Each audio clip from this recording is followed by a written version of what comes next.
Hey, welcome back to Five Lakes Garage, and today we're back on our 1989 Grand Wagoneer. Yeah!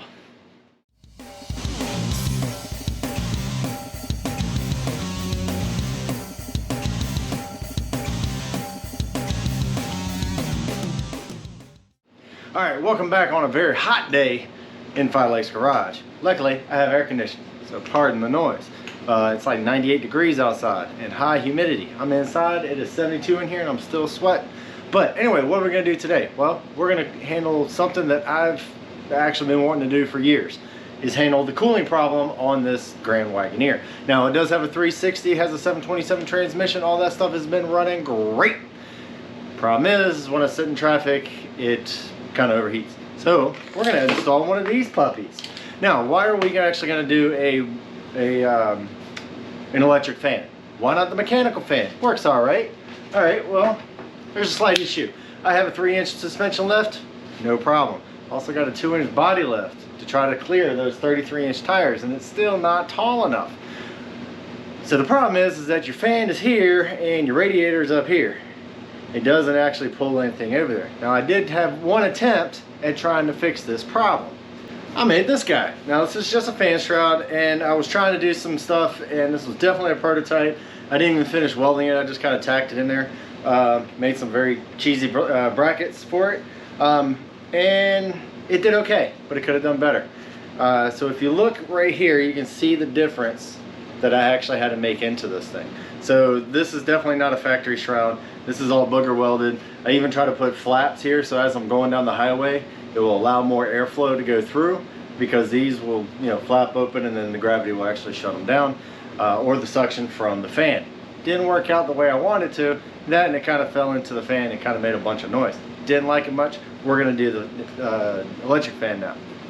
Alright, so the fan that I picked up is actually from a Ford Taurus. A lot of you probably already seen it. It is out there for, like, I think it's a 94 to a 97 Ford Taurus, Thunderbird, Cougar, a couple of those things. They're all, some of them are V8s. This thing will flow on high speed 4,000 CFM, according to the box and the website. And at low speed, it's about 1,600. So if you're riding along, hit it on low speed. If it gets a little bit too hot, boom, hit it on double speed, and bam, there you go. You're cooling off. Now, I don't have the wiring harness. It's on the way. They say it's going to get here, but it's been a few days and it's kind of getting annoying. Also, I don't have the thermostat. Well, basically, it's a thermal brake kind of type of thing, to where if it gets to like 195, turn on the low. If it gets to 215 or whatever you set it at, it's going to turn on the other one. I don't have that, but I'm going to show you a different way of doing it that is really cheap. I have all the parts right here. So let's get into it. We got to get the radiator out and first drain it, hit your pepcock, but we need to get the radiator out because we need to try to fit this fan onto that radiator. Let's get this thing out. Alright, so yeah, I already got it out because I started this earlier. Get a light on. Alright, so basically it's just a bolt there, bolt there, bolt there, bolt there. You got your upper radiator hose. You also, down here, you have your transmission cooler line and transmission cooler line. Why? Because it's an automatic. It's one of my only automatics. I really don't like automatics, but it's okay. Got fluid everywhere, but I should be able to fill it back up once we're actually done. Now, while the radiator's out, give yourself a hand, because this guy, you got leaves, you have other stuff. Take it out to the front yard, driveway, whatever. Hose it out. Get the rocks out. Yeah. Hose it out as best you can. Clean out all the veins inside. Try to get as much antifreeze out of it as possible, because you don't want to mess up the environment. Because antifreeze is not good for the environment. So anyway, I'm going to take this out to the hose, sweat my butt off, hose it off, and then hopefully tomorrow when I come back in here, it'll be nice and dry and we can start fabricating to get that guy onto this fan. Well, get that fan on that radiator. My gosh, what's going on?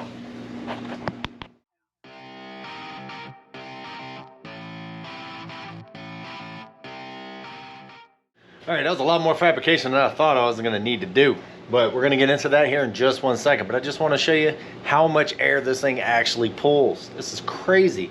All right, so I have, well, some sort of wiring kind of set up here, which I'm gonna go over here with that in a second. But I got 2 grounds, 1 for each relay. Now if I click on the one, which would be this one, there you go. That will be low range. That's about 1600 CFM according to the book. Now if I click on both of them, she really cranks up. Now where's some piece of paper? There we go. All right. So the fan is on the backside of the radiator. Then you have the radiator. Then you have the AC condenser. Then you have the transmission cooler. And then you have about what, 8 inches between here and the front of the grill. Now let me just go ahead and poke both of these together. Because we're gonna let's just put it on high and see what she does. There you go. All right, running on high. Basic sheet of paper.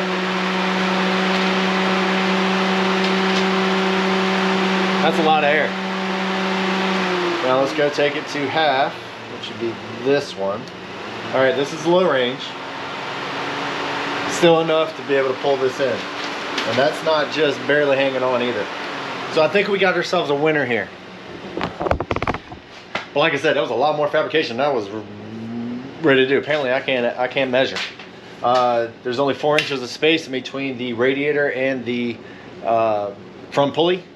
Now I can either do a different type of pulley, kind of bring it all in to be able to fit it in there, or I just modified the shroud, which now I got to fix that. But let's get it out so you can actually see what I had to do in order to get this thing to work. But I think we're in great shape. I don't think we're going to overheat anymore. All right, let me clean up. Be right back. All right, so I got everything in there, and I think it's actually going to work. Like I said a few minutes ago, it was a lot more fabrication than I was really thinking, because I had to take the entire shroud and cut it all to pieces, because there's not enough room between the radiator and the pulley. But that's okay. So what we did was move this out of the way. We moved it all the way over, and we had to sink it in. Now there's a couple things we had to do to actually sink this in and actually give us the clearance. First, since I already got it wired up,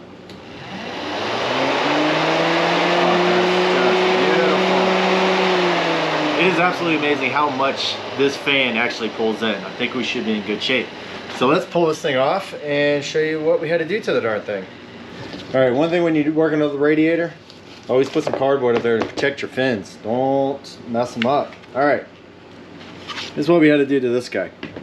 All right, so I just made a little bracket right here, and this will cut off the air from this side. I'm gonna have to take it off and paint it and that type of stuff. I just put some Tech screws in there just for right now, and this should be fine. Now for the fan itself, if you take your, whoops. All right, here's the problem with the aftermarket. The Jeep itself, it's all SAE, all kind of standard stuff. Most of the aftermarket stuff is metric. There's only like a couple of countries in the world that still use SAE. We're one of them.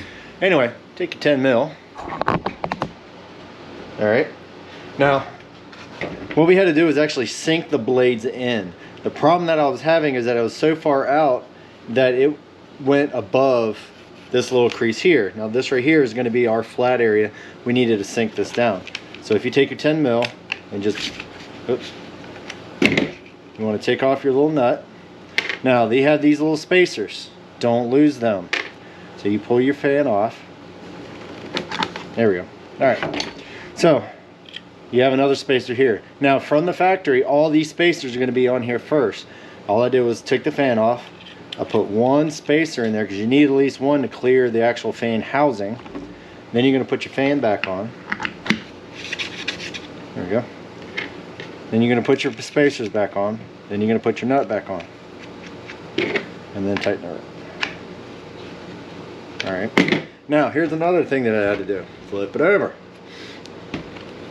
As you see, I put washers behind this. So basically I just undid all three of these. Pulled the motor out, put my spacers in. I used 2 washers to be able to space it out like 1/8 of an inch or something like that. And that was that helped me out dramatically because I did have to pull it away from the actual radiator. Now what you want to have is about 1 inch from the radiator fins to the edge of your blade. That was the reason why I had to do what I did. Now, as you can tell, now I'm rubbing because I had it sitting down there. So now we're good. Now this right here is plastic. It is not machined. It is wobbly as wobbly can be. So you have to make sure you have the clearance. All right, so then once you actually have it on there, you have to test it and make sure that the blades are not touching the radiator and not touching the shroud itself, which is a pain in the butt. And then also take your tape measure and measure from the edge of your blade to the fins. As you can see, we're about 1 inch. Once I get this thing permanently mounted, we'll put it in the truck, show you how that fits, because there was some clearance issues that we had to deal with, and then we will work on the wiring, because hopefully my stuff will actually be here. My plug's not here, my wire's not here. I'm getting annoyed, but it's fine. All right, be back in a few minutes.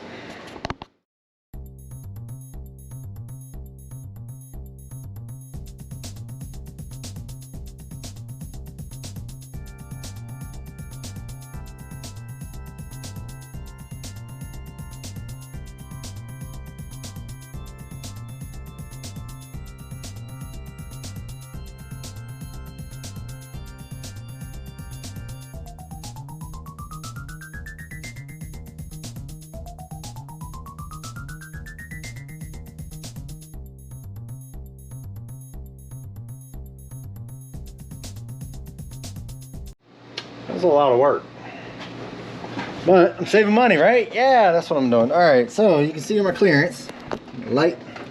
So I have clearance. Don't worry about the wires, so that's just temporary. Anyway, I got clearance from the pulley, and also have clearance from everything else. And like I said, I had to put it way on this side and way over there. So if you look here, these brackets are actually seat mounts that I had for my CJ over there.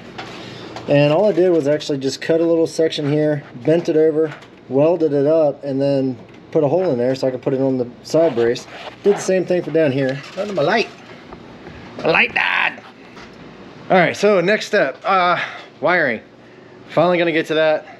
Hopefully you'll understand it. I'm gonna try to explain it as best I can. I'm gonna use some cardboard, make some graphs. It's gonna look like we're gonna be back in college or high school again. Anyway, got my relays, got my wire. The only thing I'm missing is my plug. It's still not here yet. Don't know when that's gonna be. All right, let me get everything written out and show you the wiring. All right, now we're ready for some wiring. So a couple things that you need to pick up. Make sure you have at least 10 gauge wires for this fan. This thing's gonna be pulling like 30, 40 amps. Don't wanna sit there and run it. My little test thing was, I think it was 14 amps. Probably not the best thing because my wire started getting warm. It's gonna start burning up. Don't wanna do that. So make sure you get some 10 amp wire, or 10 gauge wire, sorry. Also, don't forget, if you need to make any connections, grab yourself a whole box of heat shrink. Go ahead and get you some decent quality connectors. One that will actually shield everything, and it is the right size. Yellow would be for 10 gauge. You don't need 10 gauge for the whole thing. For the trigger wires, you can use 14, 16, whichever. It's sort of a low voltage, so I'm going to use plenty of the stuff over there that I have. And also, if I need a butt connector or any of them, I do have a box of heat shrink connectors. Now, one thing that's kind of important too is make sure you fuse.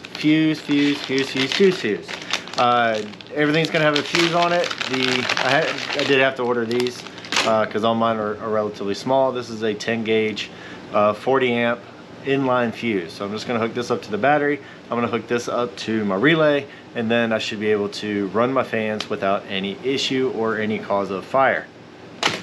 That's the name of the game.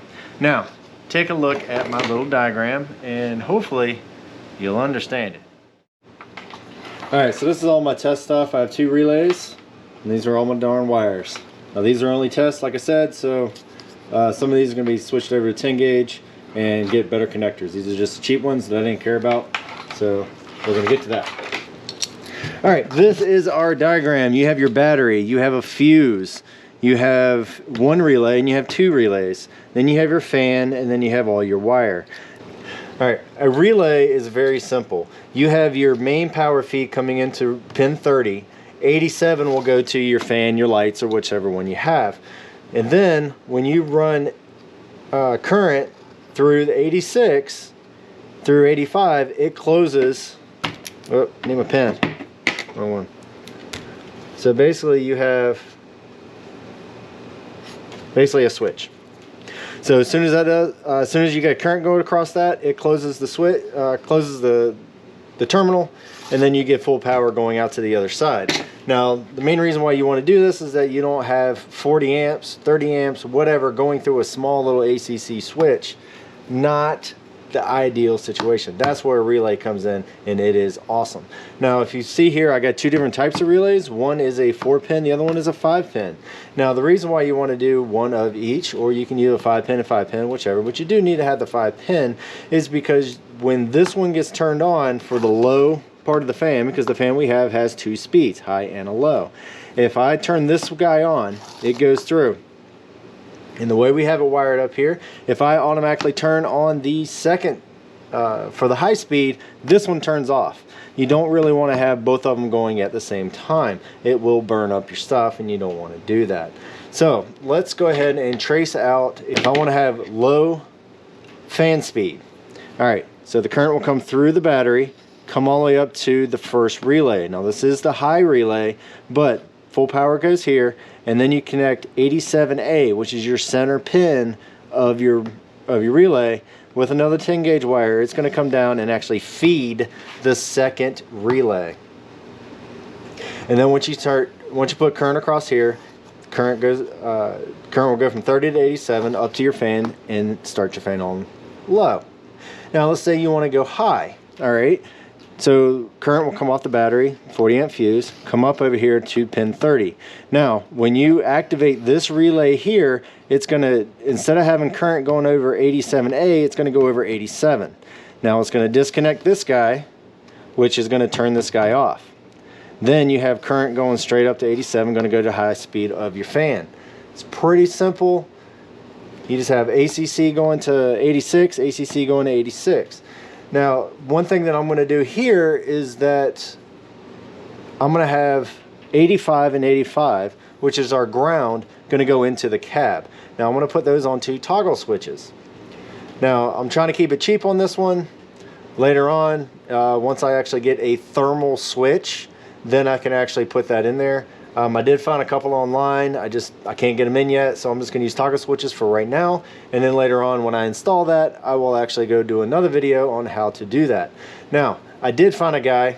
I'm going to put his description, his YouTube channel down in the description, because he's a genius. Love the dude. Anyway, he actually put a diode right up here on top. Now, it's pretty close to being the same description here.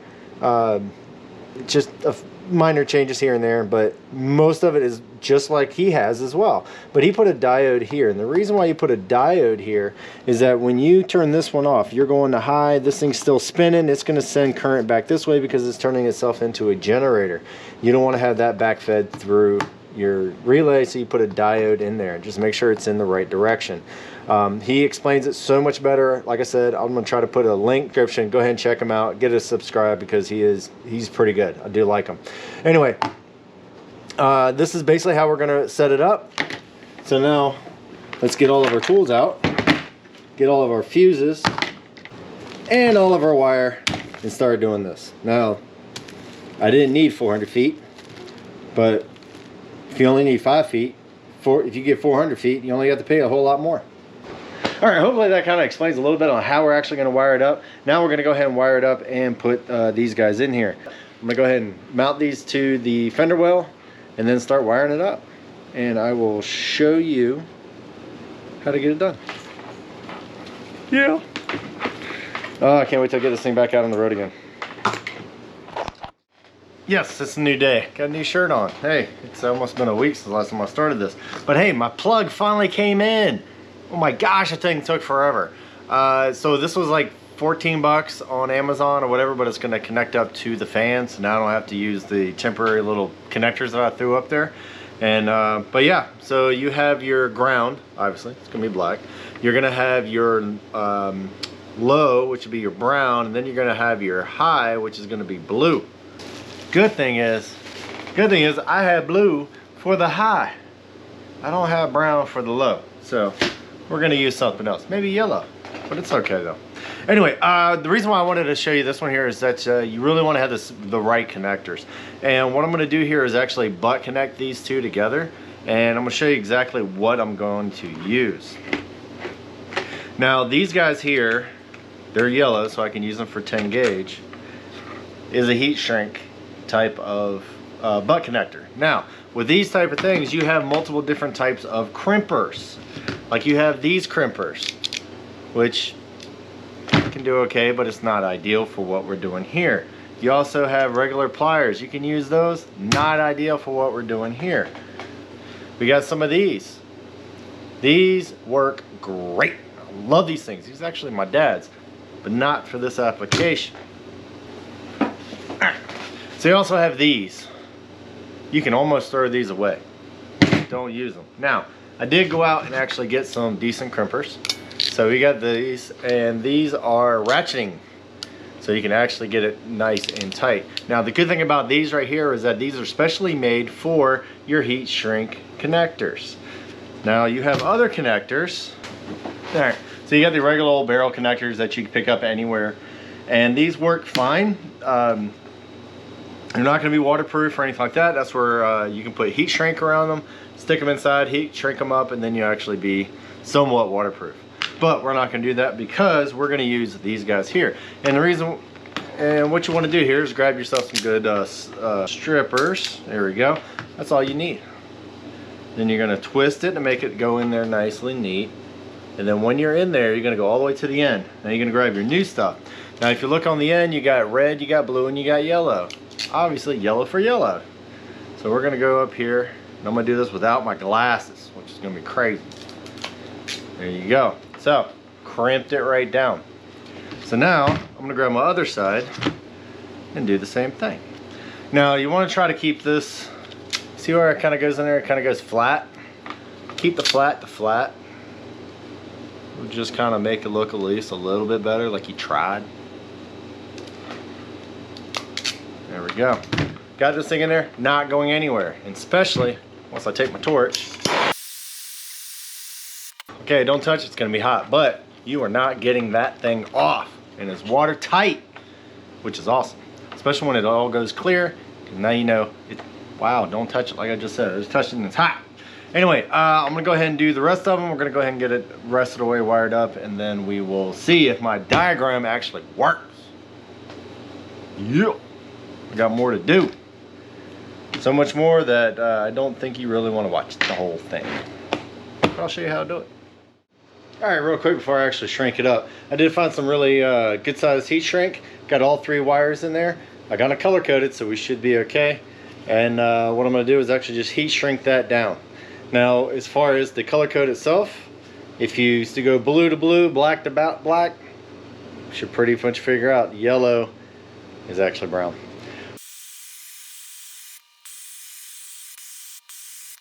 There you go, nice and tight, and don't touch it because it's hot. As you know, I just had a torch on. All right, I'm gonna lay this guy in, and then we can crimp some new connectors on the other side and connect it all up. Bam, Bob's your uncle. Hey, guess what's out again? Yeah, that. Sometimes you gotta think 10 steps ahead. So I forgot to put these guys back in. This is for your transmission cooler. You know, those automatic transmissions that need a lot of cooling. It don't fit.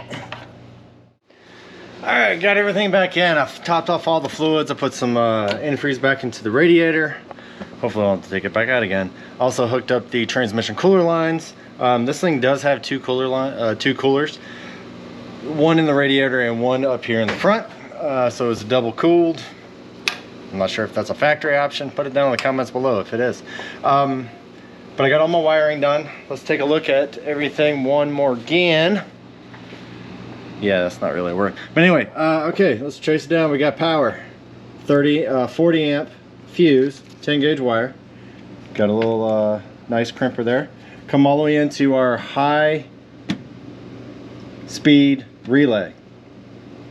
From the high speed relay has another 10 gauge wire coming out of the center pin over to pin 30 of the low range. Now the one power wire is going to feed both relays, because this is the way that we have it wired up, and also only one relay is going to be running at one time. That's the reason why we have one feeding the other. Now, the blue wire is going to be for the high, and that goes all the way down to the fan.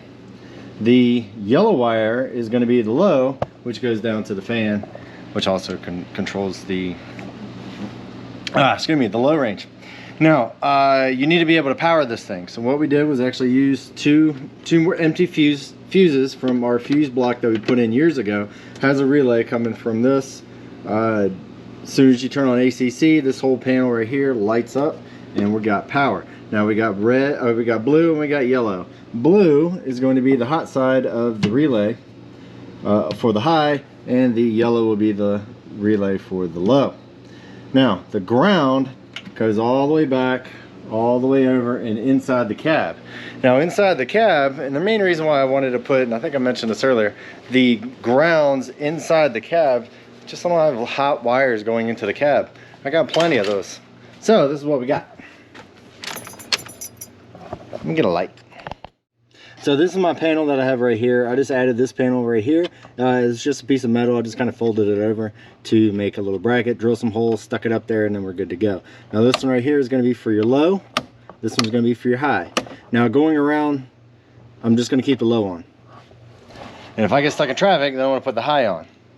Now the reason why I did like this is because I don't have a controller switch on this thing yet. Gonna work on that. But this will at least get me by, and at least see if it actually works. I think it will. 4,000 CFM. That's a lot of CFM.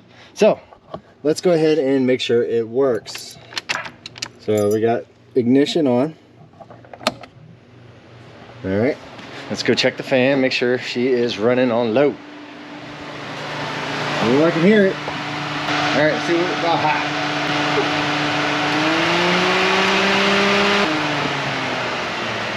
All right. I'm gonna call that a success for now.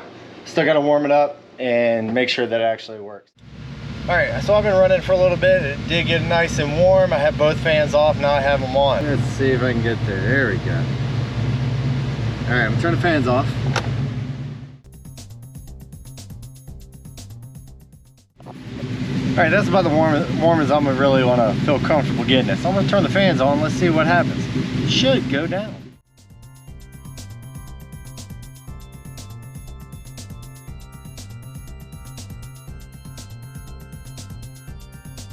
All right, there you go. There's the install of the actual, like, it's $70. I think they're $80 now, because I did buy this thing quite a few years ago.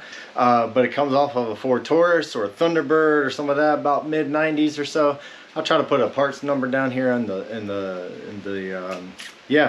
description. Wow, it's like I haven't done this for 2 years. Also, I did get a plug that made life a little bit easier. I'd use the relays.